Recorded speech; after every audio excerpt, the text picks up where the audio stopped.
Imaging Working Group. She is on the executive board of the CAR Mammography Accreditation Program. She is an editorial board member of Canadian Association of Radiology Journal and the Journal of Breast Imaging.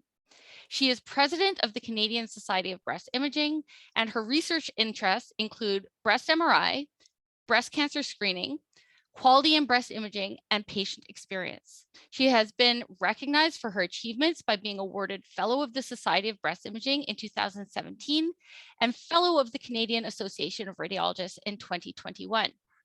She is a volunteer of the Medical Advisory Board of DenseBreastinfo.com, and her commitment is to reduce the mortality and morbidity of breast cancer and provide high quality breast imaging nationally and internationally. So thank you so much, Dr. Seeley. Wow, thank you, Charlotte. That's amazing. I didn't expect you to give me such a long introduction, but I'm delighted to speak to everybody. It's so great to see all my colleagues and friends already on this, this call. It's a really wonderful opportunity for us to share with you what the Canadian Society of Breast Imaging feels is really the recommendations for breast cancer screening. So I'm going to start, these are my disclosures, which you've heard, and we're going to talk about these 3 learning objectives. I'm going to focus on the first 2. Dr. Paula Gordon is going to focus on the 3rd, and Dr. Gordon Appavoo is going to put it into context of the guidelines that we have in Canada and internationally. So before we start, there are many misperceptions about screening, and we've heard all of these. Many of them pop up every so often and they keep being refuted, but the damage persists. And for up until 2009, people were still saying that breast cancer was a systemic disease. So we really need to address that by looking at the evidence. When we start with this whole conversation, the Canadian Task Force provides the context that we are looking at in Canada and really informs our screening guidelines for all the provinces and territories. And this task force is comprised of people who are selected specifically to have no expertise in breast cancer. They include nurses, internal medicine people, epidemiologists, there's even a chiropractor, but they really have no expertise in breast cancer. And their recommendations looked not at women who are at high risk for breast cancer, but only at women at average risk. And they looked at the guidelines for evidence of screening for women 40 years and older who are not at increased risk and looking at their preferences and values. And they only included randomized controlled trials to look at the benefits. They only looked at data for women who were invited to screen, and they were heavily based on the Canadian National Breast Cancer Screening Studies.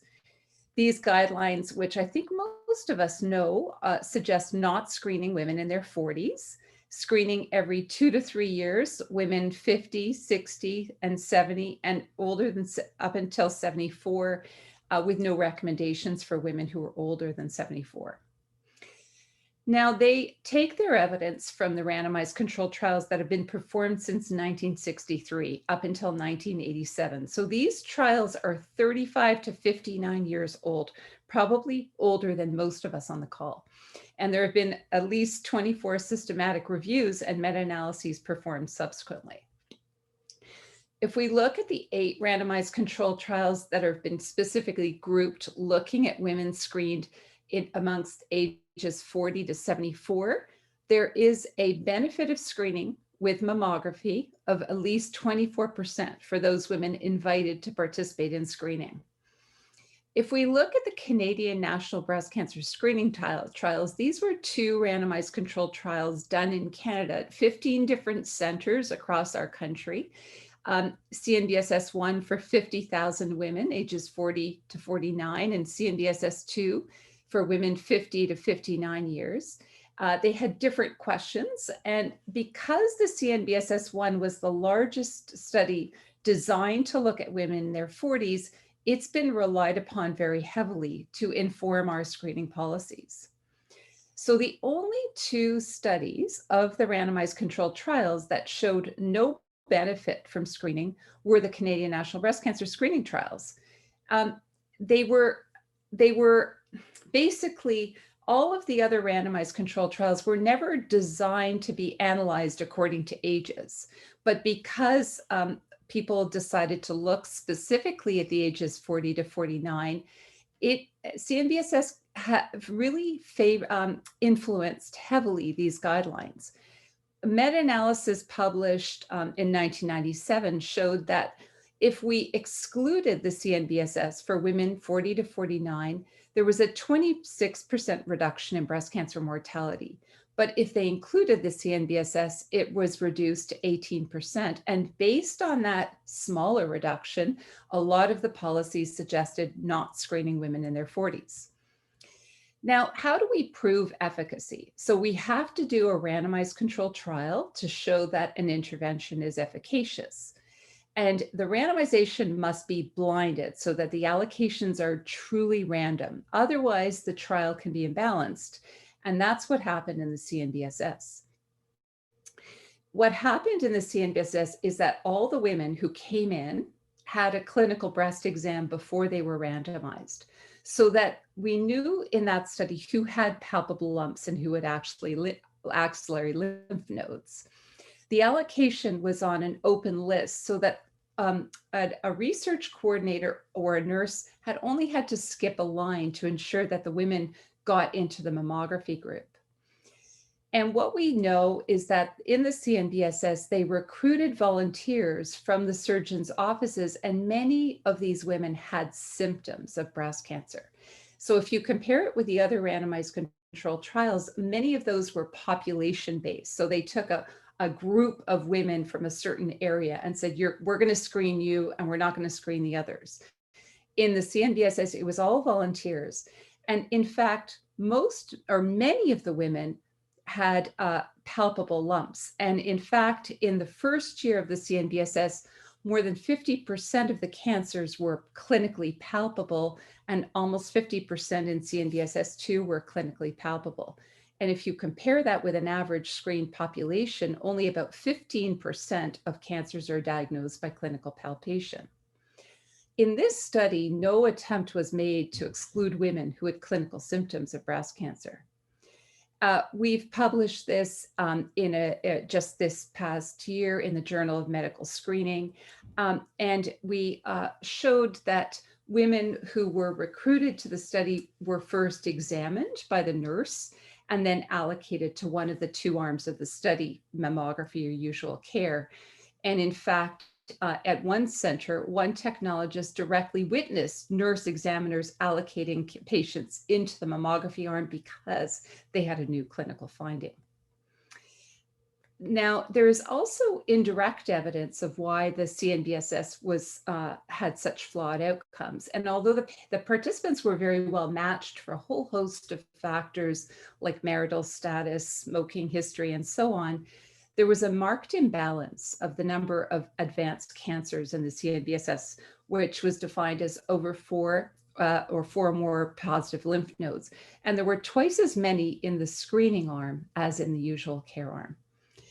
The breast cancer mortality, in fact, in CNBSS was 1.36 times higher in the screening arm than the usual care arm.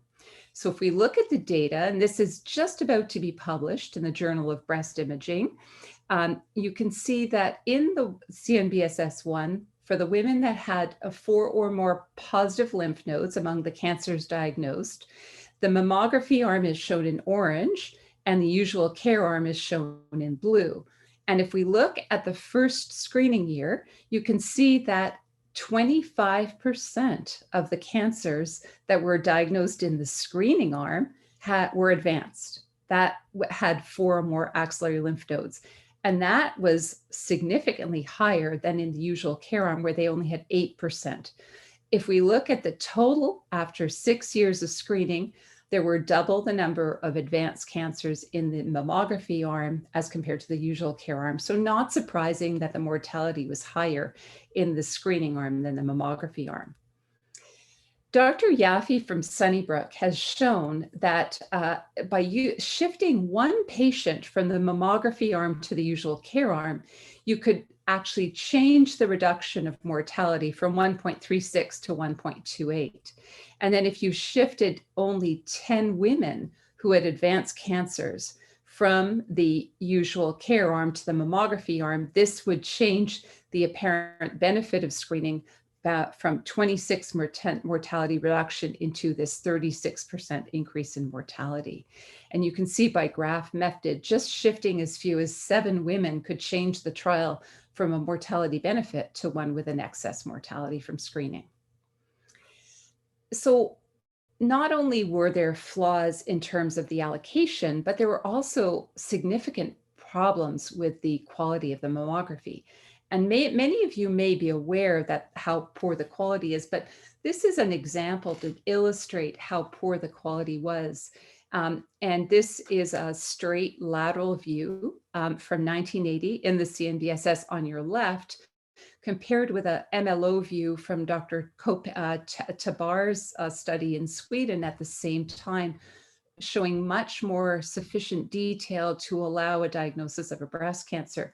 So even a non-breast radiologist, you can appreciate the differences in exposure and contrast. So it's not surprising that the Swedish studies showed a 30% mortality benefit from screening. Now, this review of the technical quality in the CNBSS was published in 1990, and it really showed that there were significant problems. There was a much higher priority given to reducing the radiation dose than actually to improving the quality of the images. And over half of the mammograms were deemed to be unsatisfactory in the first 2 years and only improved slightly in the final 2 years. In fact, 2 of the radiologist advisors resigned due to lack of adequate improvement.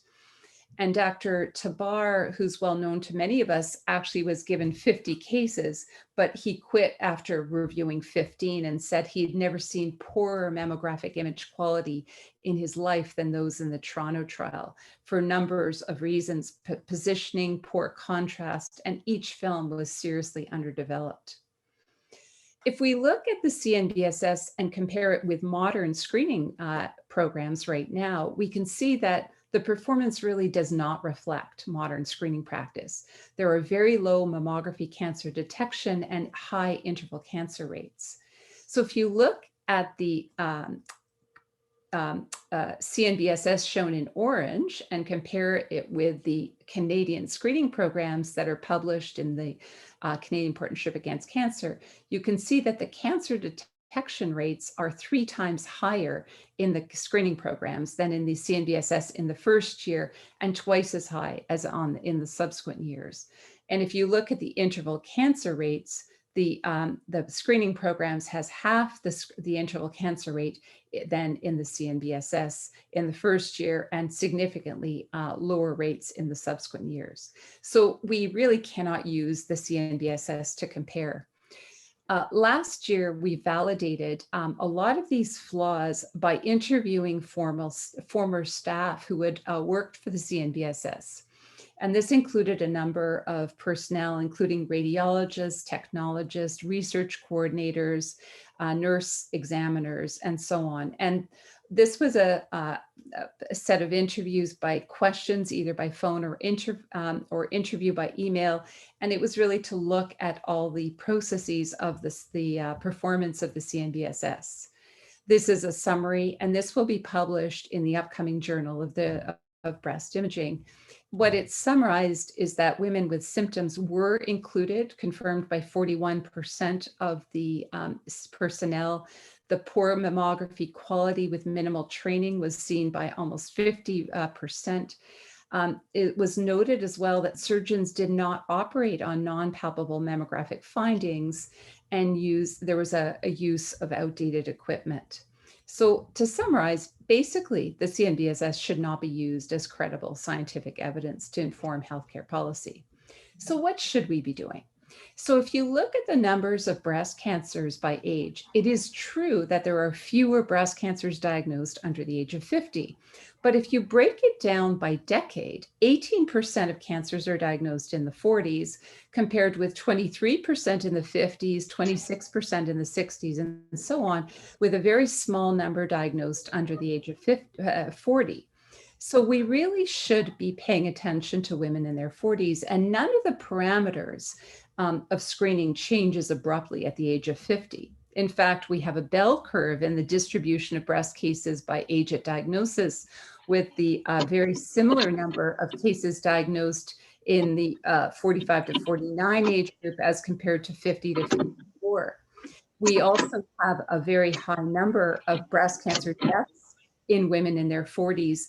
And actually, the highest number of person years of life lost due to breast cancer is for women in their late 45 to 49. The other question that comes up often is there a difference in the abnormal call rate? And in fact, we have excellent Canadian data from the screening program showing that the abnormal call rate is no different, whether you're in your 40s, your 50s, your 60s, or your 70s. It is true that there is a higher recall rate in the first screening year, but that is similar across the board. And then that drops markedly in subsequent years. So there's no difference in the parameters of screening. And in fact, the similar number of biopsies and the cancer diagnosis yield is very similar for all these ages, regardless if before or after 50. So if we look at the incidence of breast cancer, it was increasing steadily in the 1960s, 70s, and 80s, and then it stabilized in 2000. What we found that there was a flat line of breast cancer mortality, but in 1969 to 1989. And then in 1989, we started screening mammography. And there's been a marked decrease in the breast cancer mortality since then by 49%.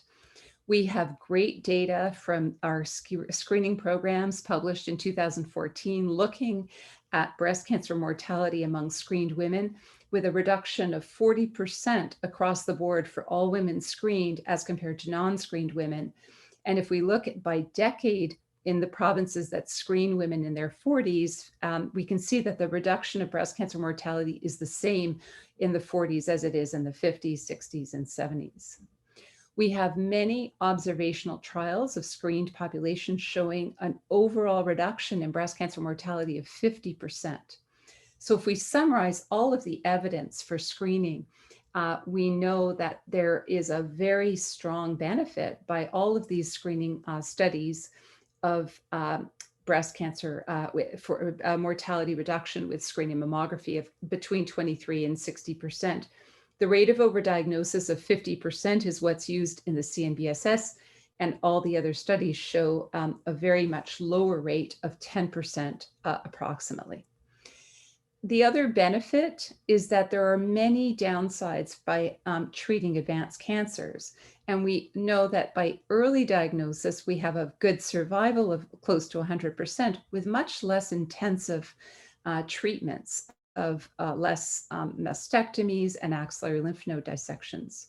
So we really want to screen women for in their 40s because of the early detection, fewer nodes, fewer axillary lymph node metastases, lower cost of treatment, less chemotherapy, and lower morbidity of treatment. The last point that I want to make before I turn it over to Dr. Gordon is that we have to look at ethnicity. And although white women account for the most prevalent diagnosis of breast cancer, we have a significant difference in the peak incidence of breast cancer. And white women have a peak incidence in their 60s as compared to Black, Asian, and Hispanic women whose peak incidence of breast cancer occurs in their 40s. And in fact, in the US, it's been shown that a higher proportion of women with breast cancer diagnosed younger than 50 are among non-white patients, with at least 30% among Blacks, Hispanic, and Asian women, with a higher proportion of these women having advanced disease as compared to white or even Asian women. And so the last point is that modeling studies showing that starting screening at age 40 every year until 50, and then every 2 years, 50 to 74, saves the greatest number of lives from breast cancer in Canada. So the literature shows very strongly the benefits of screening mammography beginning at age 40. The CNBSS are the only outlier studies to show no benefit, and they should not be used to determine screening policy. Any woman 40 years and older with a life expectancy of 7 years or more will benefit. And when you have a woman who is of Black, Asian, or Hispanic origin, they really must start screening at age 40. So this is the recommendations, and thank you very much. And I look forward to your questions. Thank you so much, Dr. Steele. Those were really important points that I'm really glad that we got out there and are sharing with this wide audience. It's awesome. Thank you so much. So we'll take questions at the end, but now I would love to introduce Dr. Paula Gordon. Dr. Paula Gordon is clinical professor in the Department of Radiology at UBC.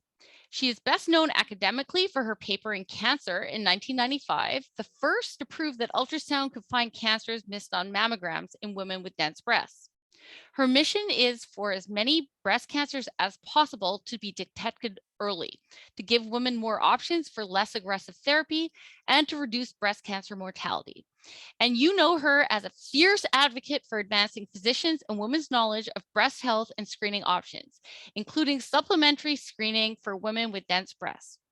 Her teaching outreach includes the lay public and medical learners, including medical students, residents, fellows, and practicing physicians. She has asked me to keep this intro short, so she has a couple extra minutes for her presentation. So thank you so much, Dr. Gordon.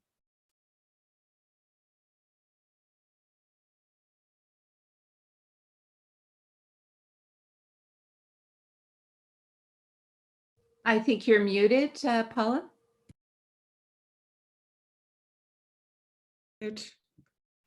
Thank you. Sabrina, am I showing the right slide? I don't see a slide, actually. We just see a black. Yep, it's perfect though. There we go. Perfect. Okay. Yep. Always something new. So I'm going to be talking about dense breasts, and I'm going to make this thing smaller. There we go. And it has a huge impact on the success of breast cancer screening. And the reason to include it in this evening's lectures is that the Canadian Task Force says that women with dense breasts don't need any supplemental screening. So I want to share some important information, some old and some new. Here are my disclosures. I'm not being paid by anybody to give lectures.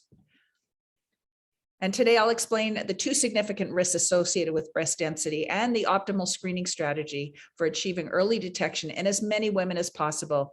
I'll also discuss modalities available now for supplemental screening and other modalities that your patients might ask you about.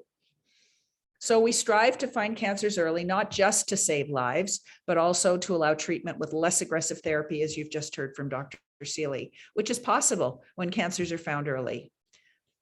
You've already heard from Dr. Steele that annual screening starting at 40 saves the most lives, but not all women benefit equally.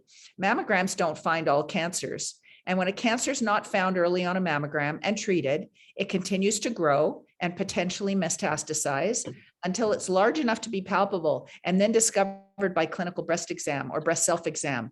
When a cancer is found after a negative mammogram in the interval between planned screening, it's called an interval cancer. So it's logical that there are going to be more interval cancers if screening is only done every 2 years compared to annual screening. And interval cancers are bad actors. They're larger at the time of diagnosis and more often node positive than screen detected cancers. They tend to be higher nuclear grade and more aggressive with a greater predominance of HER2 triple negative molecular subtypes. They have a poorer prognosis compared to screen detected cancers.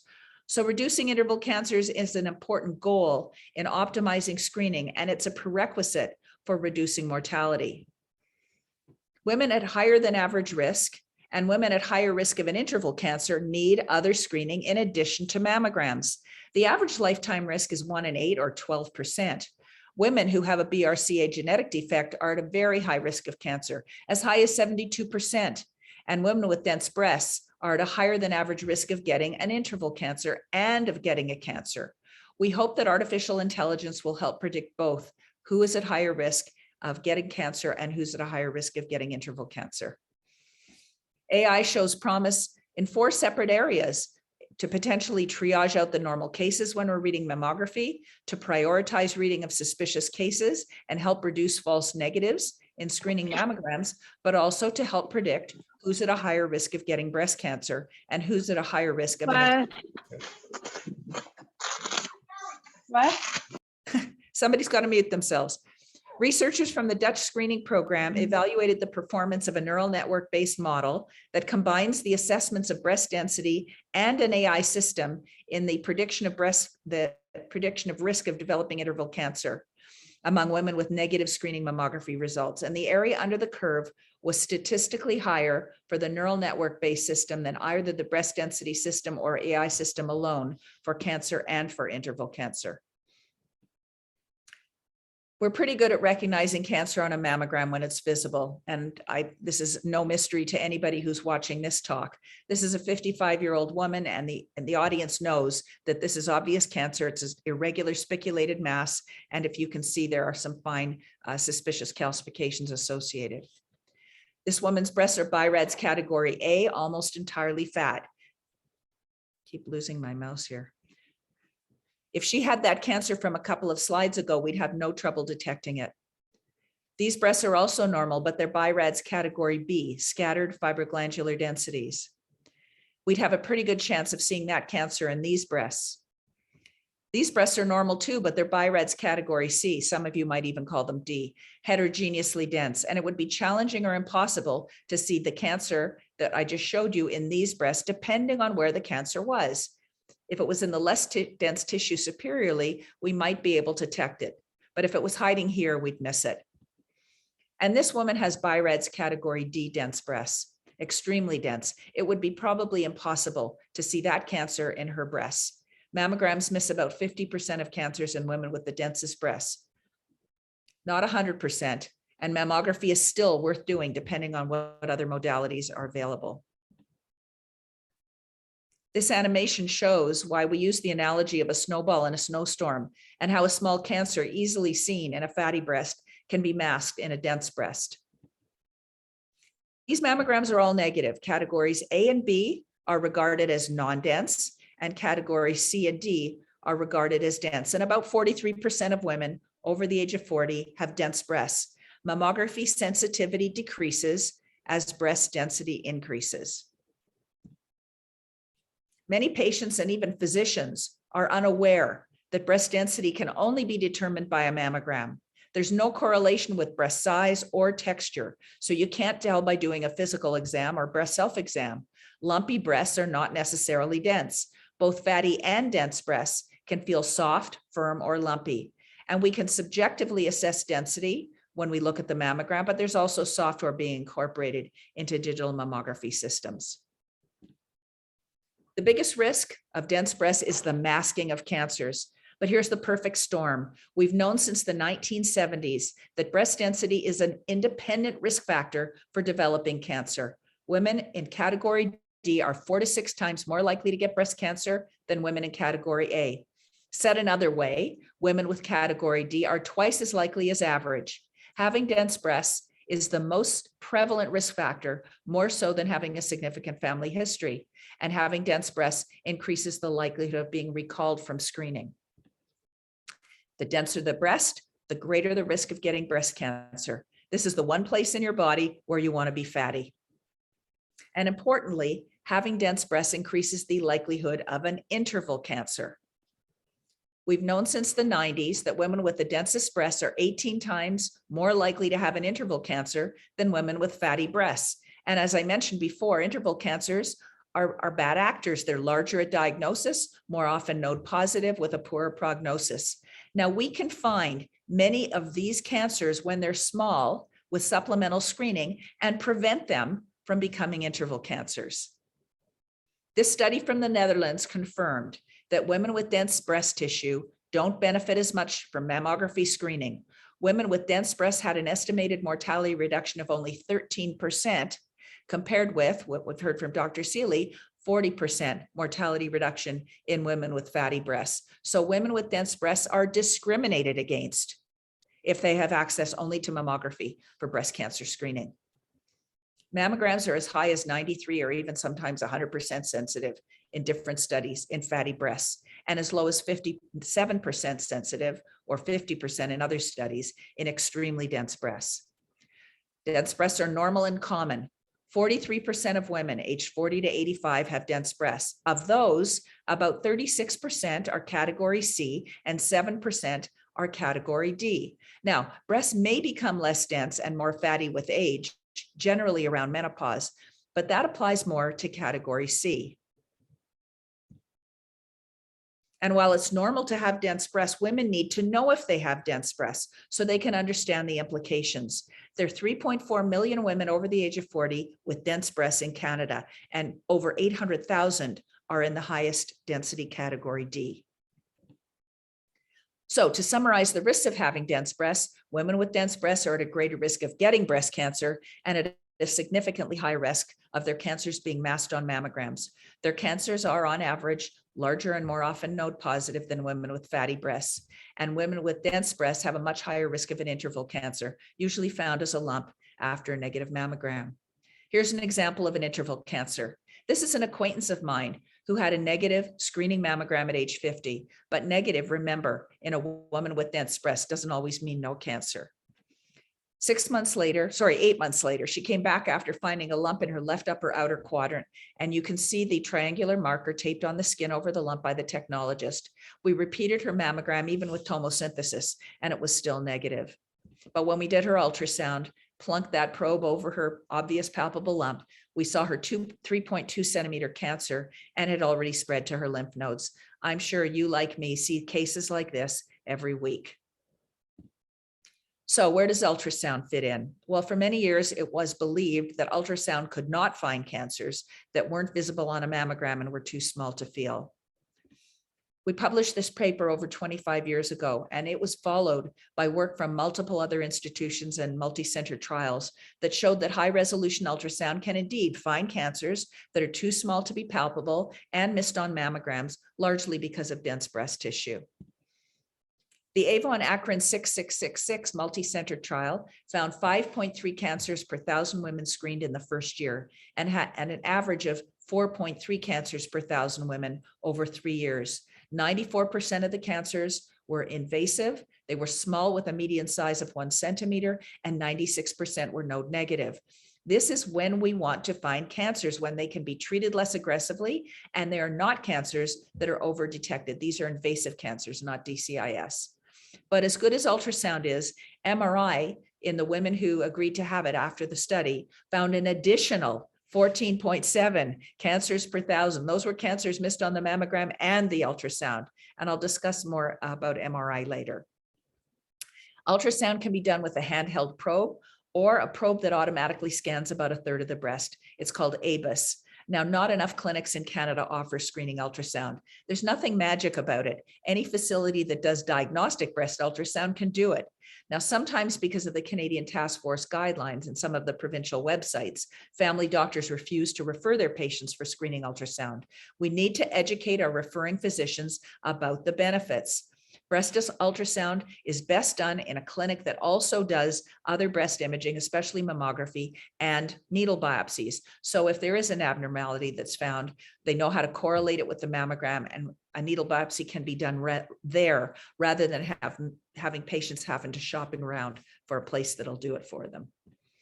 In spite of all the emerging evidence on breast density, it was still not being shared with women, and in many cases with their doctors. Nancy Capello is a PhD in educational leadership in Connecticut. I get choked up every time I show this slide. In 2004, only weeks after her routine annual screening mammogram was negative, she found a lump in her breast, and after ultrasound showed a cancer, she was diagnosed with stage 3C with 13 positive axillary nodes. In her research, she found our paper and some other early studies of screening ultrasound, and she asked her doctors about it, but they all dismissed the notion of screening ultrasound. So she lobbied for legislation to require patient notification of density and its impact on mammogram sensitivity and the potential for supplemental screening. And she spearheaded the grassroots movement in the US, which has led to 37 states and the District of Columbia having density-informed legislation requiring at least some awareness of the issue be sent to women in their mammogram results letter. But that will change in the coming months. The FDA has mandated that all American women should be told their density, and this is only being held up by COVID. As of now, insurance coverage for supplemental screening is available in 12 states. Connecticut was the first state to legislate, and they have several years of data now. They're finding an additional 3 to 4 cancers per 1,000 women year after year. These are cancers that were missed on their mammograms, and they're all small, invasive, and node negative. When a finding is seen that meets BI-RADS 3 criteria of PPV less than 2%, we generally follow with ultrasound, and data from the Akron study show so few upgrades on follow-up at 6 months that it's okay now to have their first follow-up examination at 12 months. In Connecticut, the positive predictive value with biopsy was low in the first year, only 6.7%, but by year 4, it had tripled. BC was the first jurisdiction in Canada to tell all women their breast density, and our provincial health insurance began covering screening breast ultrasound for any woman in category C or D with a doctor's requisition. Dr. Linda Warren and one of our residents published our clinic's outcomes in the first year. Our technologists do the exams using handheld ultrasound. Our biopsy rate was 1.3% and our PPV3 was 42%. Our incremental cancer detection rate was an impressive 7 per 1,000, and the average patient age was 55. The average tumor size was 9 millimeters and all were node negative. Now, importantly, 40% of the women who had cancer had no family history, and 60% were category C density. Please keep that in mind. If you see a guideline that says we should only offer supplemental screening to women in category D or to women with dense breasts and a family history, we would have missed all those cancers if we'd been limited. Now, you know now that the interval cancer rate is ordinarily much higher in women with dense breasts, but in this Italian study where they did mammograms alone in women with non-dense breasts and mammography plus ultrasound in women with dense breasts, they showed that they were able to lower the incidence of interval cancers in women with dense breasts to the same rate as women with fatty breasts having just mammography. And reducing interval cancers will translate to better outcomes, including reduced deaths from women who have dense breasts. As you heard from Dr. Seeley, the Canadian Task Force says there's insufficient evidence to recommend supplemental screening for women with dense breasts. How? With all the convincing evidence I've just shown you? Well, you heard it's because they stubbornly ignore all data other than the randomized controlled trials. And until recently, there has not been one. But JSTART is a randomized trial being done in Japan. They've randomized almost 73,000 women to have either mammography alone or mammography and ultrasound. Their preliminary data show significantly improved prognostic factors in the women having ultrasound. Sensitivity is higher, they're finding more cancers, and those cancers are more frequently low stage. Most importantly, they've reduced the interval cancers by half with only slightly lower specificity. And since a lower interval cancer rate precedes mortality reduction, we can expect to see reduced mortality as this trial matures. So do we really need a new trial for each modality? I and many others say no. We learned from the randomized trials of mammography that the reason lives are saved is by finding small cancers before they've spread to the lymph nodes. So any other modality that finds the same kinds of cancers will also save lives. And that's exactly the kind of cancer that ultrasound finds. Thanks to the efforts of Dense Breast Canada, a nonprofit education and advocacy group, 6 jurisdictions now inform all women of their breast density when they have a screening mammogram in Canada. But 5 others currently tell only the women in category D that they're dense. Only Quebec puts no notification in the screening results letter. It's available online, but many women don't know that.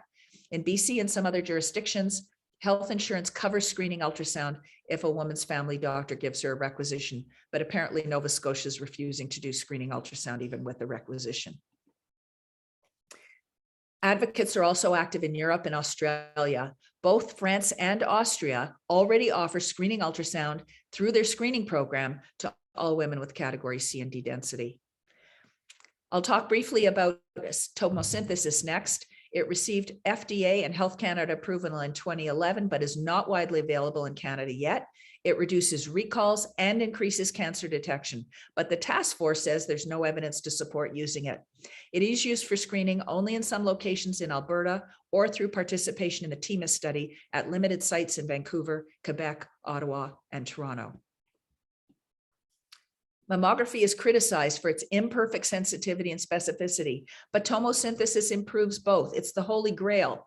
This study done in Norway and many other similar ones elsewhere showed 27% increase in cancer detection and 15% reduced recall rate. We hoped that tomo was the answer and that would find all the cancers missed on 2D mammograms. Here's an example from my own practice. This 55-year-old woman came for routine screening. Her breasts are category B. My colleague saw some asymmetry behind the right nipple on the right MLO view only, marked with this arrow.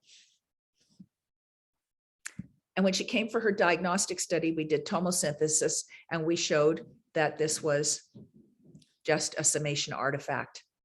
But because we did tomo of her whole breast, not spot tomo, we saw this obvious spiculated mass very high and posteriorly in the right upper inner quadrant. That was in an area, it wasn't even dense and it wasn't seen on her 2D mammogram. And here it is on ultrasound. It was an invasive ductal carcinoma. So in her case, she was lucky to have had a false alarm. Her cancer would not have been found otherwise until it presented as an interval cancer. The original studies of tomosynthesis didn't break down results by density categories. 3 years later, Betty Rafferty and colleagues looked at screening performance of digital mammography combined with tomo as a function of breast density in almost 500,000 mammograms. They found that cancer detection rates increased in all density categories, but were only statistically significant in categories B and C.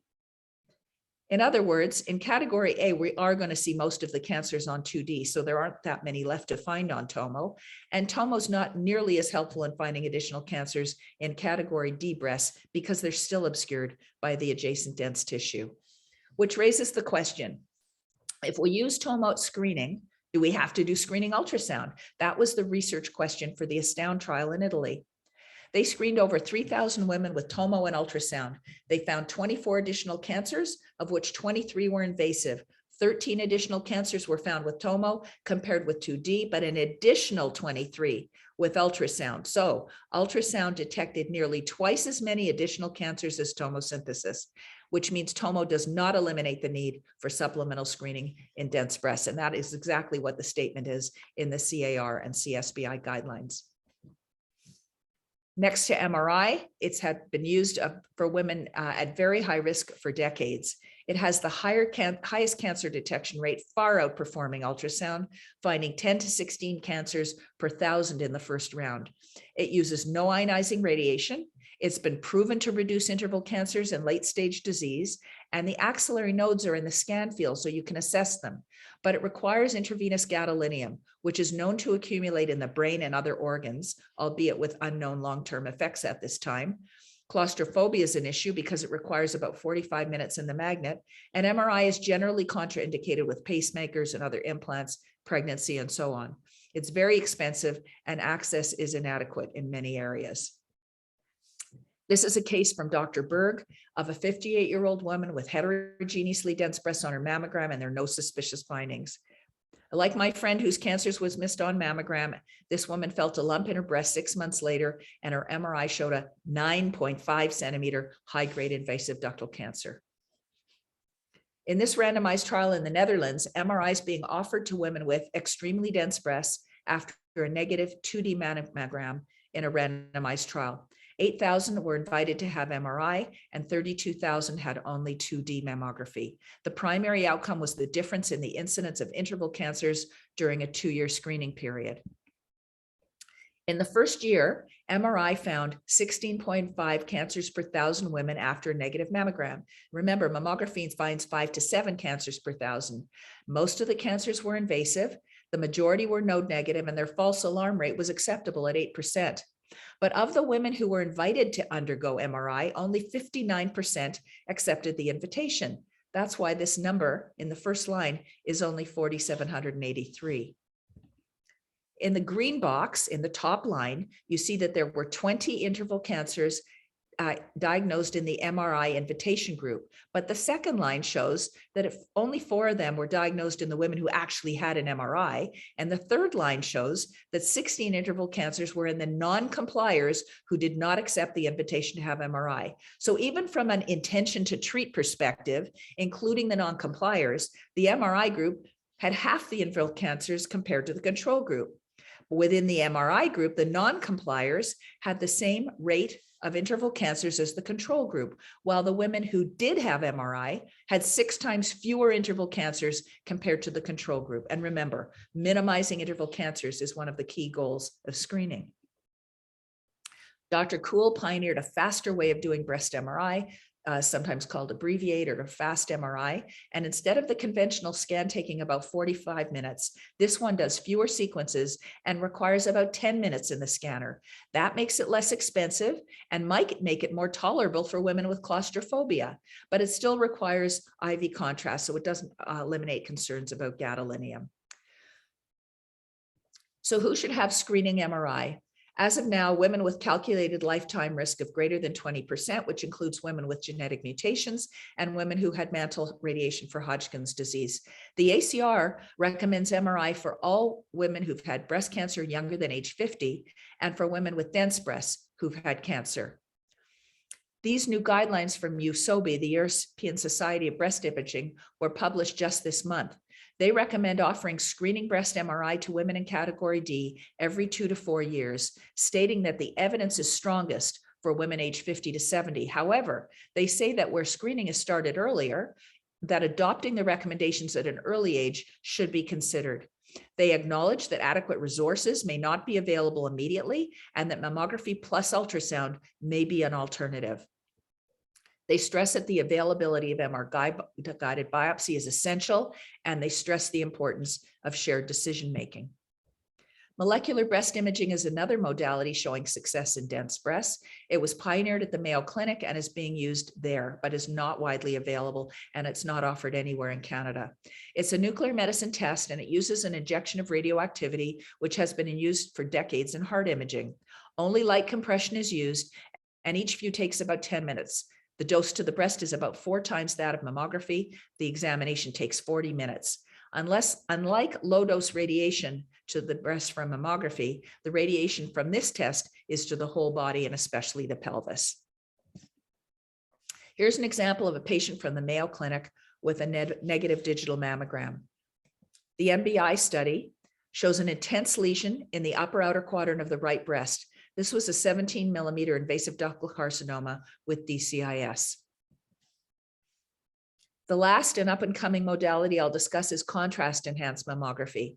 It uses mammography equipment, so there's no new equipment to purchase. It uses iodinated contrast, so gadolinium is not a concern. It has a similar cancer detection rate to MRI. Biopsy capability is in development, and it has been proposed as an excellent alternative for women who can't tolerate breast MRI. This case is from Dr. Onat Kornecki in London, Ontario. This 48-year-old presented with a palpable lump in her left axilla. You can see the enlarged node on the left MLO view of her mammogram. Her breasts aren't particularly dense, and there's no other abnormalities seen on the left. But here's her contrast mammo, and it shows the abnormal nodes on the left and a large area of uptake in the left upper outer quadrant, which should be the primary. On ultrasound, the image on the left shows an irregular hypoechoic mass at the 2 o'clock position, which was an invasive mammary carcinoma on core biopsy. And on the right, this massive node showed metastatic mammary carcinoma on her core. So the main takeaways from me today are that although mammography saves lives, especially when performed annually starting at 40, women with dense breasts do not benefit to the same extent from mammography, and they deserve supplemental screening to find their cancers early, to reduce deaths and to reduce suffering by allowing less aggressive therapy. Ultrasound will find many of the cancers missed on mammograms at the cost of false alarms, which can be dealt with either by imaging surveillance or almost painless needle biopsy. Other modalities are within sight, and work is underway to make them safer and accessible to more women. Thanks. Thank you very much, Dr. Gordon, for that very comprehensive review of breast density, why it matters, and what should be done. It's great. Thank you. So now I would love to introduce Dr. Shushiela Appavoo. Dr. Shushiela Appavoo is a general radiologist with an interest in breast imaging. She lives and works in Edmonton, and she is an associate clinical professor at the University of Alberta Department of Radiology and Diagnostic Imaging. She taught me like 20 years ago, so some of the things I know, I have Sheila to thank for, so thank you very much. Sheila chaired the 2013 CAR Breast Imaging and Intervention Guidelines, and she continues to have an interest in guidelines and guideline methodology. So thank you very much, Dr. Appavoo. Thank you for the introduction and thank you for the invitation to speak. I'm just going to share my screen now. Let's just see. Come on. Share. There we go. So I'm going to do a bit of a summary of guidelines and help you to sort through how to choose a guideline. There are a plethora of screening guidelines, and I'll start with my, oops, come on. Conflicts of interest. I don't have any corporate financial conflicts of interest, but I do have conflicts. I'm a practicing general radiologist and a portion of my income is derived from screening activities. And I chaired the 2013 CAR breast imaging and intervention guideline. And as you'll see later, that is a conflict in this talk. Objectives, at the end of this talk, listeners should be able to name some of the different organizations producing guidelines, define the term epistemic trespassing, recognize some of the problems with current guideline methods, and choose an appropriate source for guidance when there are conflicting recommendations. So I made a little chart of a very few of the guidelines out there, and I listed them from earlier to later starting age. And as you can see, the American College of Radiology, the Canadian Association of Radiologists, the National Comprehensive Cancer Network, and the American Society of Breast Surgeons all recommend starting at age 40. And all of these are professional societies, or in the case of NCCN, an alliance of cancer centers. So a group of specialist operators. And the World Health Organization also recommends starting at age 40 in well-resourced settings, such as North American settings. The European Commission, which is the executive branch of the European Union, and the American Cancer Society, which is a volunteer organization, both recommend starting at age 45. And then when we get to the three main government organizations, they all recommend starting at 50. So the US Task Force, the Canadian Task Force, and the UK NICE guidelines recommend starting at age 50. So you can see that there's a division here. The originator of the guideline predicts the recommendation. So government guidelines tend to exclude women below age 50, and professional society guidelines and expert groups tend to include women below age 50. And what could, and speculating on the reason for this division, is it because the specialists who write guidelines are biased because of conflict of interest? Or is there an element of a lack of expertise in guidelines that are formed by government agencies that are not specialist agencies or specialist groups? And we can speculate about that. And I'm going to give you a little bit of discussion about both sides of that. So let's start with evidence review. Modern guidelines use evidence review to compile and analyze the data. There's a huge amount of data. And the evidence review is in a sort of a black box format. It's a group of individuals who are experts in evidence review. They start with search terms, search the data, do an evidence quality assessment and exclude some of the studies. So they'll often have a list of excluded studies. Then they analyze the evidence of the included studies, and they provide a summary document to the guideline panel itself. So this is a group of people separate from the guideline panel handling the evidence. The guideline panel itself may not even need to read the research. They have a pre-digested document from the evidence review team. And there are limitations to this. If the search terms are inadequate, evidence may be missed. If the parameters are too narrow, for example, in the case of breast screening guidelines in Canada, they limit their parameters to RCTs only, huge swathes of evidence may be missed. And if the budget is too low, new searches may not be particularly inclusive and may not even be performed. For example, There is a reluctance to add observational studies to the old RCT reviews in the assessment of benefits because it's expensive. Do the evidence review teams include experts? Well, they do include experts, and the people on these evidence review teams are quite impressive in their areas of training, including epidemiology. But are they experts in the relevant fields? No, not at all. At the McMaster evidence review team, it's housed in the School of Nursing and led by an RN PhD. There are no specific content experts who are included within the evidence review team or who are consulted by the evidence review team. And similarly, the Ottawa and evidence review teams who were used for the Canadian Task Force breast screening guidelines in 2018 are led by PhDs. I believe in Ottawa, the lead is a psychologist, and in Edmonton, the lead is a physiotherapist. And no clinical experts are allowed to communicate with these evidence review teams. So again, no breast surgeons, no oncologists, no radiologists, no pathologists, and these people are trying to sort the wheat from the chaff regarding evidence quality. I imagine it's difficult to understand evidence quality even as a specialist, and so it seems really rather hopeless that people who have no expertise in these relevant fields will be able to understand what constitutes a good quality study versus a poor quality study. And as you saw in Dr. Seeley's discussion of the CNBSS, how could one possibly know what a good mammogram is versus a bad mammogram if one didn't even speak to a breast specialist? So regarding the guideline panel itself, does the Canadian Task Force on Preventive Healthcare include experts on their panels? Well, again, and they will mention this in media interviews, they do have experts on their panels, but again, they are not experts in the relevant fields. So for example, the chair of the breast screening recommendations panel was a nephrologist. They include family physicians and epidemiologists. The knowledge tools team included a chiropractor, but there was nary an oncologist, surgeon, radiologist, pathologist on the panel. And the expert consultation that they claim to have is performed as a single opportunity for written input, which is similar to all other stakeholder input. So lay stakeholders are treated in a very similar way as expert stakeholders, and no dialogue is allowed.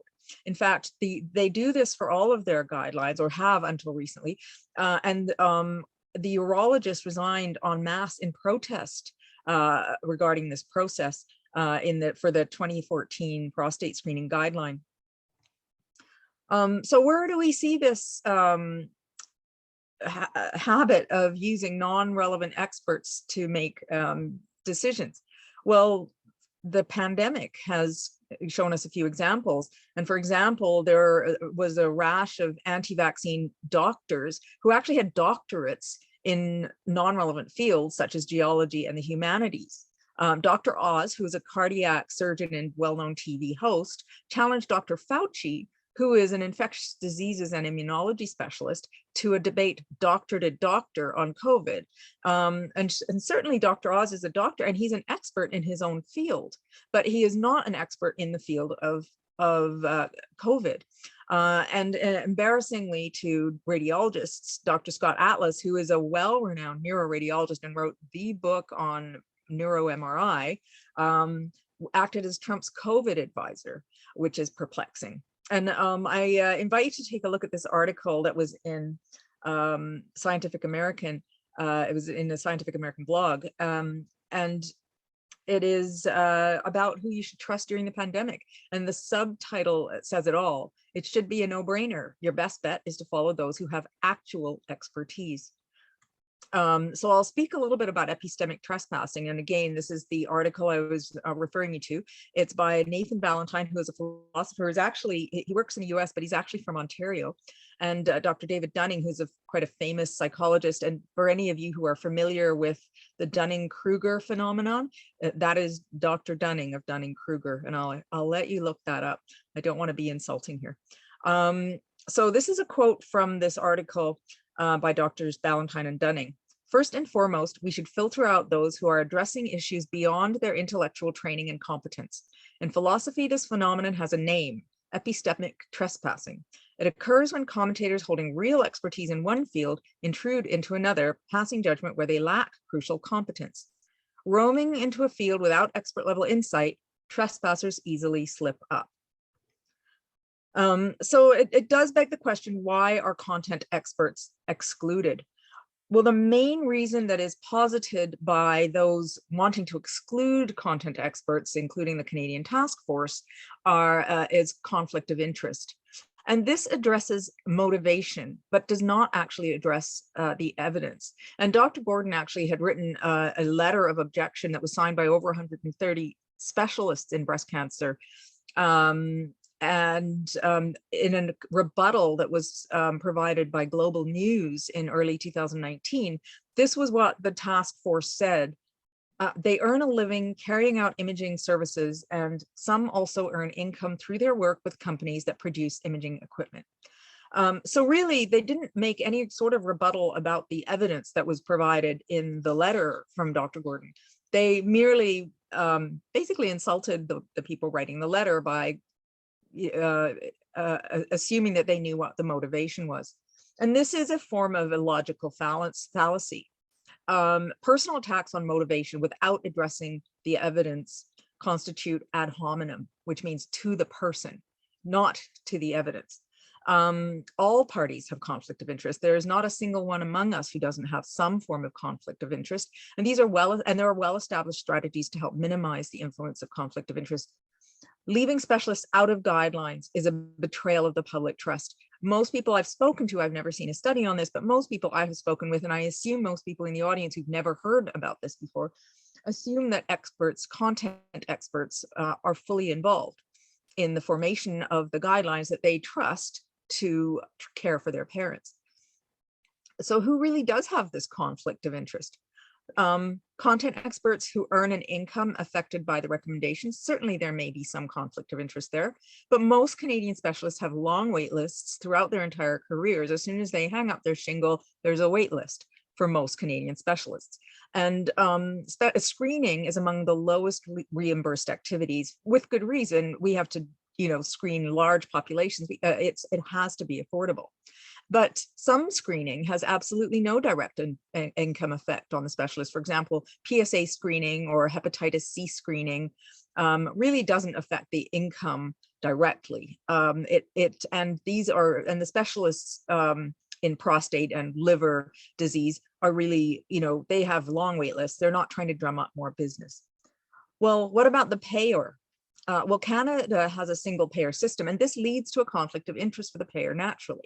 And screening recommendations can directly and indirectly result in cost savings for the payer. So there are conflicts of interest on both sides of the equation, and I'm not going to accuse either side of trying to influence the guidelines specifically, but I certainly recommend a critical look at who has the conflict when that is brought up as a reason to exclude specialists. The task force definitely demonstrates a biased use of evidence.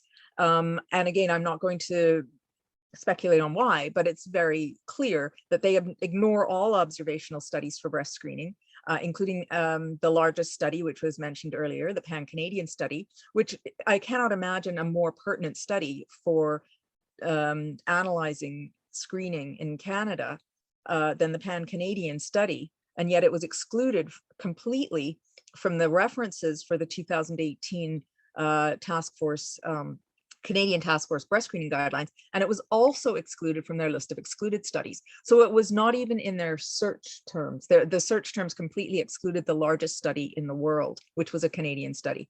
It's difficult to fathom. They only used the decades-old RCTs for evaluation of benefits. And this is counter to GRADE, which is a guideline methodology tool, which is used to rank evidence quality. GRADE recommends including observational studies that are well performed and fulfill certain criteria. And there are plenty of observational studies which fulfill these criteria. However, these were excluded completely by the Canadian Task Force. Is this due to inexpert searches or budget limits? Possibly. However, all types of studies, including questionnaires, were used to assess harms. So they limited the studies to only RCTs to assess benefits, but they included everything but the kitchen sink for harms. Continued pooling of low quality outlier studies. As you've heard, the Canadian National Breast Screening Study was an obvious low quality study with non-blinded randomization and biased allocation. And there's a similar analogous study in the prostate literature called the PLCO study. And including these studies and pooling the data perpetuates doubt. And that's a technique that's been well established by the tobacco industry, by the opiates industry, diesel, etc. Even though there are well-performed studies that converge on benefits, continuing to include these poor quality outlier studies perpetuates doubt. The recalls and overdiagnosis are overblown. They state 40% to 50% overdiagnosis for the task force, whereas as you've heard earlier, it's a far more accurate estimate is 1 to 10%.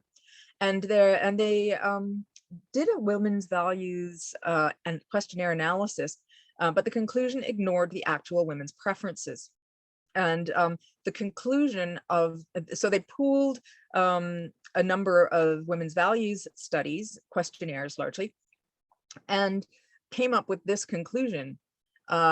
Provided with data indicating a wide variation in benefit to harm ratios, reductions in breast cancer mortality appear to outweigh both false positives and overdiagnosis for most women. So women were shown the benefit to harm ratios and chose in favor of screening.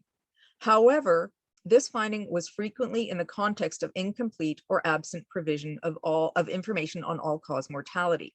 So this is another example of a logical fallacy, and this one is called moving the goalpost.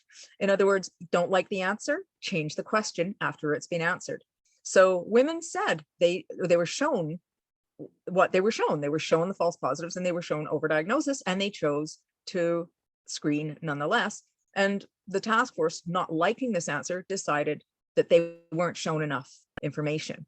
This is very paternalistic, and none of the screening studies actually are designed or powered to calculate all-cause mortality, simply because only a small percentage of women actually die from breast cancer. And in order, you'd have to have a massive study, even if screening saved 100% of women from death from breast cancer, it would still take a huge study to show an actual dent in all-cause mortality. So it's sort of it's designed to fail. That question is designed to fail. And however, breast cancer is still the top cause of death for Canadian women aged 35 to 54, according to Statistics Canada. And the only competitor for that dubious title is opiate deaths. And what about other specialties? Is this just breast cancer alone that they're picking on? Well, actually, if you look at the Canadian Task Force screening guidelines in the published in CMAJ, and you look at the response letters, and there are also a number of rebuttals and position statements that are not published in the CMAJ, but there are evidence-based rebuttals from specialists and specialty societies in the screening guidelines for breast carcinoma, cervical carcinoma, colorectal carcinoma, pediatric developmental delay, HCV or hepatitis C screening, impaired vision screening, lung carcinoma screening, adult obesity management, and prostate carcinoma screening. And there is no way to alter these guidelines, even when the national level experts disagree with these guidelines. So the people who are actually treating these patients disagree with these guidelines, but they cannot alter the guidelines. And why not? Because the task force is completely unaccountable. It is at arm's length from the Public Health Agency of Canada, and both the federal health minister and PHAC have publicly distanced themselves from the task force on several occasions. And I'll show a 1-minute video on this, but the health minister at the time was asked by the NDP health critic, Dawn Davies, and her response was essentially that these are not official government guidelines. So there's absolutely nobody taking responsibilities for these guidelines, and any attempt to discuss or correct the errors are unsuccessful or have been thus far. Since the US task force recommended against PSA screening in 2012, metastatic prostate carcinoma has creeped up steadily at about 5% per year. And the guidelines are rated by other guideline methodologists rather than actual patient outcomes. So the Canadian Task Force guidelines and the US Task Force guidelines are lauded by other guideline methodologists, but it ignores the fact that people are dying. And here's a, I'll try and play this. This is a 1-minute video with the health minister being asked.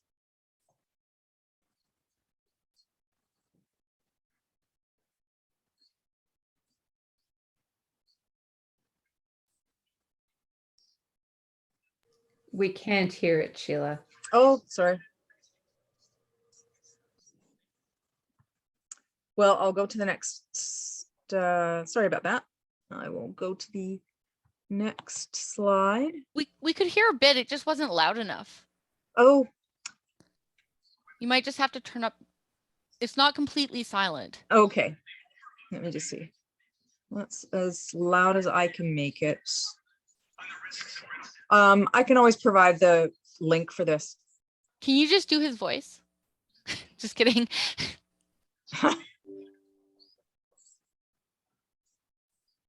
Okay, well, we might as well just move on to your next slide. Okay.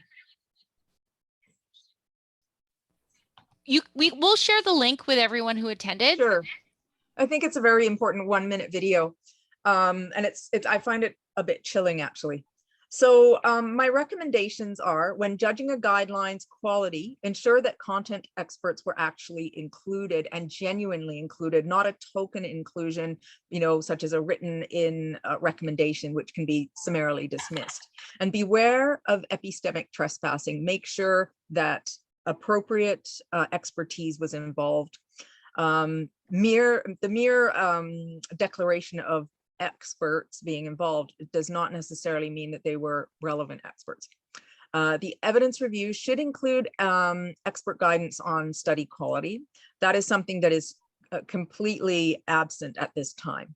And this needs, I strongly believe that this needs reform. I think there are elements of guideline methodology that are excellent, and there are elements of current guideline methodology that need reform. And I think the fact that there's absolutely no expert input into evidence review needs reform. Where cost is a factor, full disclosure is needed rather than a manipulation of data. We all know that there's not an infinite amount of money, and that we can't save everybody. We have to aim our resources where we get the best bang for our buck. And we are all aware of that, but we need to be honest about that and not pretend that there's no evidence for it. We have to acknowledge that there's not enough money to screen everybody. And the task force should be restructured for accountability. Additionally, watch out for conflict of interest accusations. It has to be applied to both sides of the equation, the practicing physicians and government. And there are established methods to minimize conflict of interest when formulating guidelines. Conflict of interest should not outweigh or exclude content expertise. And again, beware of logical fallacies. I mentioned ad hominem attacks on motivation and moving the goalpost. So changing the question once you've got an answer you don't like. And when in doubt, ask a practicing specialist what they recommend. We are all, or most of us, are very happy to talk to you about what we think you should be doing when it comes to screening.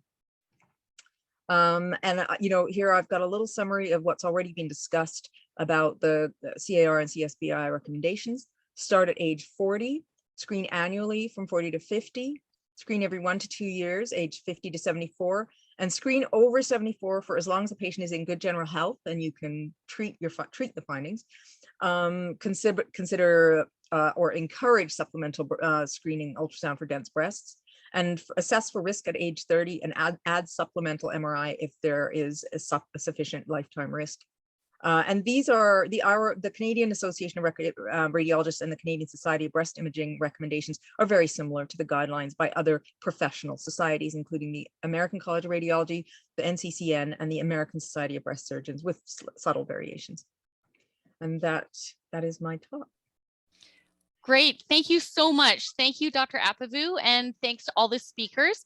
And as all of you can see, we've gone over, but I think that everybody, all three of you had really important things to share, and I didn't want to, I wanted to give you the chance to share them with this audience.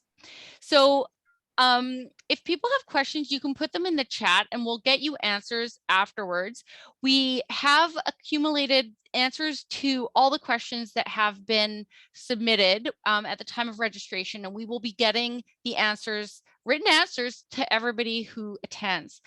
So while we're here, I'll give one question at least to each speaker. So I'm going to start There's with some in the chat. There's a few questions that were added to the chat. Yep. Perfect. So I'm going to start with Dr. Seeley. So should we add breast ultrasound to mammography if the patient is in their 40s? Oh, thanks very much. And thanks everyone for really the great interest in these topics that are, I think, near and dear to all of us. So breast density, as Dr. Gordon said, really depends on genetic factors. And we know that not all women under the age of 50 have dense breasts. In fact, it's about 40% of women who have dense breasts. So it really depends on breast tissue density, not on age. And that's why we really want to recommend, we don't want to just restrict ourselves to age-based screening, but we want to do the mammogram first to identify what the breast tissue density is. The only way that we're going to identify density, and then based on the density, determine whether supplemental screening is recommended. We know mammography works for women in their 40s, so it's not required to add supplemental screening if they don't have dense breast tissue. Thank you very much. It can be really confusing in terms of, what to recommend. And I think that all three of you have really helped with alleviating some of that confusion. So thank you very much. I'll now go on to the question in the chat. These are questions for Dr. Gordon. So could you please comment on which lower mainland facilities offer 3D mammography and surveillance ultrasound based on breast density, and can breast density change over time? I'll do the last one first. Yes, breast density can change over time, more likely in heterogeneously dense breasts than in extremely dense breasts, but you only know when you keep doing the mammograms, which you should be doing anyway. I'll actually stay tuned in, Charlotte, because you may have to jump in. First of all, there is no screening with tomosynthesis in the lower mainland unless a woman participates in the TMIS trial, in which case there's a 50% chance she'll get randomized to the 2D arm and 50% chance she'll get randomized to the 3D arm. There's no, our screening program does not use tomosynthesis officially other than that. So there is tomosynthesis at X-ray 505, Dr. Linda Warren's office on West Broadway, at BC Women's, at the Cancer Agency, and Mount St. Joseph. Anywhere else, Charlotte? So increasingly, sites are replacing their tomosynthesis or their mammography units with tomosynthesis across the province. But the real issue here is that we still don't have a fee code for tomosynthesis. So if anybody is interested in working with the BC Radiological Society to get a fee code, please reach out to me. We have proposed a fee code for tomosynthesis, but until we have a fee code, it's going to be really difficult for there not to be this health inequity across the province. And to be clear, we do use it extensively for diagnostic. Any woman who comes for a diagnostic mammogram might end up getting tomosynthesis.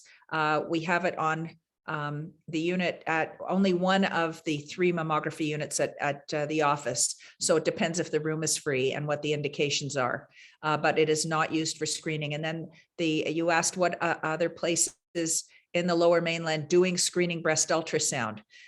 We do a lot at, Charlotte, you want to answer? I think there's one.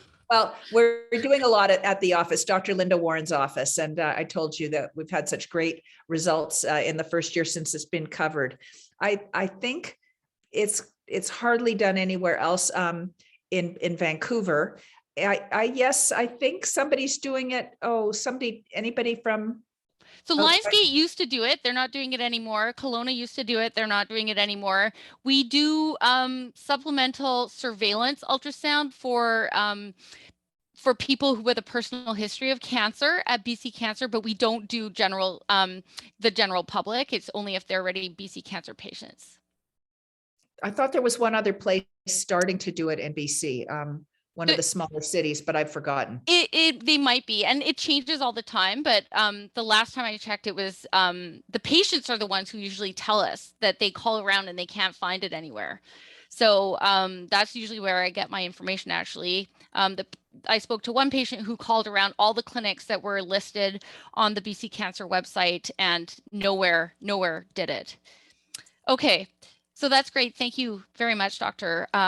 Gordon. So I'm just going to go on now and ask Dr. Appavoo a question, and then we might get to some more of the questions in the chat. So what is the society's viewpoint on screening women above the age of 65 if they have no previous screening and no significant family history? Well, generally the cutoff point is 74. So I'll speak to screening over 75 then, or over 74. So the recommendations are to screen 40 to 49 every year, 50 to 74 every 1 to 2 years. And we recommend continuing screening every 1 to 2 years for as long as the patient's in good general health. And this is because the risk of getting cancer, all kinds of cancers, increases with age. And I've written down a few notes here. So at age 40, your risk of getting breast cancer is about 1 in 65. At age 50, it's about 1 in 42.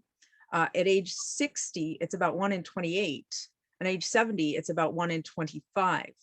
At age 80, it's about 1 in 33. So there's a little bit of a drop off there in frequency in the very elderly, but the older you are, the more likely you are to get cancer. And also even in elderly women, early detection is associated, as with young women, with less aggressive treatment, both medical and surgical. And I think this is especially important in the older and more frail population. Minimizing the severity of treatment in older women is very important. There are still harms of recall and overdiagnosis, but a study that's weighed the benefits and risks found that the risks were outweighed by the benefits until about age 90. So we still, strongly recommend continuing with screening after age 74 for anybody who's in reasonably good general health and who could have undergo treatment for any findings. Thank you very much. Yeah, I think that's also a really common misconception. I even had to tell my mom that she should keep getting screening mammography. Okay, so then there are quite a few questions here. So here's a question from Dr. Dingy. So thank you. So thank you. That's for you guys. Thank you. In current screening programs, what percentage of participants have symptoms such as mass, nipple discharge, etc.? And are these patients excluded from outcome statistics? So any one of you who'd like to take that? I'll take that question. It's a great question because it really emphasizes the difference between screening and diagnosis. So the screening programs are specifically designed for asymptomatic women, so they should not have any symptoms. Now, that happens occasionally. We have a woman booked for screening and she presents and she tells our technologist, oh, I actually have a lump, or I have nipple discharge. So we know that this happens in a minority of patients.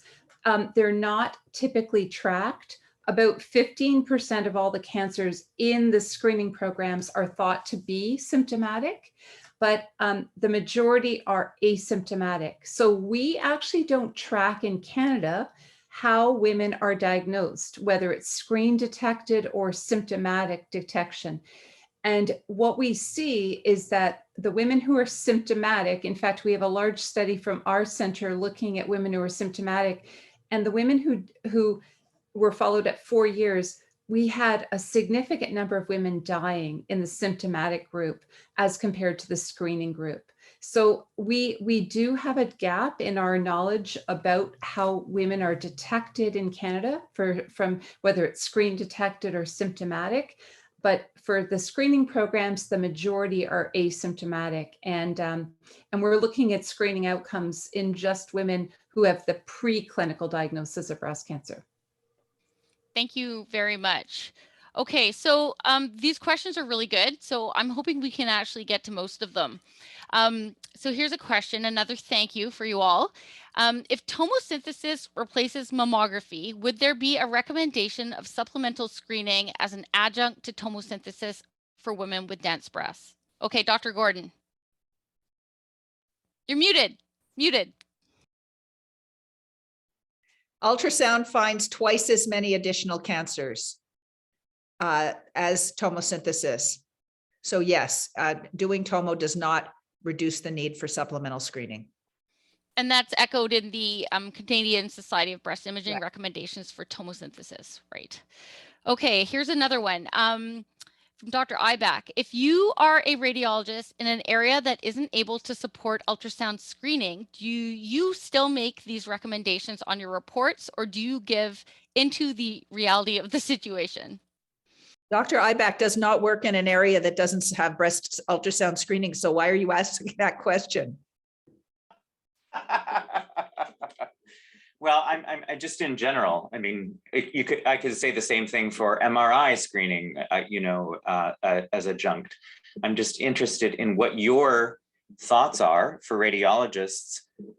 It's easy for us to put on a report, recommend MR because she, had LCIS and dense breasts and But what's the reality if that just can't be done there? Or do you put it in your report to push eventually the government, will help with this and that type of thing? So I'll just thanks, Kevin, for the question, because I think it's one that we all wrestle with. Our administrators know that they listen to our patients. So sometimes you have to create a waiting list to be able to push for increased resources. We know that our patients want to know their breast tissue density. So that already, by communicating that in the reports, is important. And we also know that if there's a big demand for the resource that we're advocating for, that actually creates capacity just by simply having a wait time to show for it. I agree, we have limited capacity. Our capacity for MRI in the country is very limited. And for screening breast ultrasound, we don't even have capacity for diagnostic breast ultrasound, let alone screening breast ultrasound. But I think we really have to do what we think is the right thing to advocate for our patients. And so I think this is where we start. Yeah. And I'll throw in something else. The other side of mentioning it, even if it's not available in a given area, is that women are coming to us from other provinces to have screening breast ultrasound. So if you recommend it, they'll look around. They might be in a position where they can travel. Yeah, no, I 100% agree, but it's nice to hear it from you guys. Thank you. And thank you very much for the question. Okay, so there was one question that I missed. So another thank you to the speakers. This is another question for Dr. Gordon, but if anybody else has anything to add, they can as well. I have had patients ask about MBI and availability. They Googled that it was better than MRI. How robust is the data on this?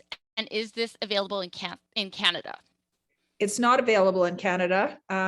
And correct me if I'm wrong, but my impression is that in the United States, nuclear medicine is part of the radiology residency. So any general radiologist can practice nuclear medicine, whereas in Canada, it's a completely separate fellowship usually. And the people who do nuclear medicine don't do breast. So you want the molecular breast imaging done by somebody who can correlate it with all the other breast imaging, and it's not available. But I don't think the data is as robust, and it's being suggested as a potential alternative for women who can't have MRI. Now, remember, the study takes 40 minutes, and the radiation is mainly to the pelvis, so you wouldn't want to do it in a female who is of reproductive age if there's a possibility that she's going to get pregnant. Oh, I also wanted to throw something else in. I actually got a text from Jenny from Dense Breast Canada saying that on their website, it does indicate some other sites in BC that are doing screening ultrasound. So that's densebreastcanada.ca. Great. Okay, thank you.